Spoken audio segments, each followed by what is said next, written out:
Muli na namang umangat ang presyo ng karning baboy at manok sa pamilihang pampubliko sa Barangay San Isidro, Sangitan, Cabanatuan City. Ayon kay Melissa Bendicasyon, tindera ng baboy at manok, nadagdagan ng 10 piso ang halaga ng karne, kaya pumalo ito sa 360 pesos ang kada kilo ng laman, 320 pesos sa pata ng baboy, 380 pesos sa liempo, 320 pesos sa ribs, habang 360 pesos naman ang kada kilo ng pork chop.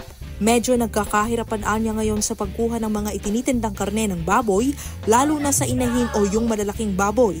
Dahil bukod sa walang makuha sa mga supplier ay may kamahalan pa. Inaasahang tataas pa raw ito ng karagdagang 5 piso kada kilo sa susunod na 2 araw. Samantala, nagtaas rin ng 5 piso kada kilo sa presyo ng karne ng manok. Ang dating presyo na 160 pesos, ngayon ay 165 pesos na.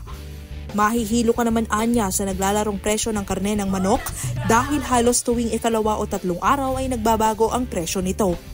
Asahan na rin anya na mas tataas pa ang presyo sa mga susunod na araw, hindi lamang sa karne ng baboy at manok, bagkus pati na rin sa iba pang bilihin nitong darating na mahal na araw.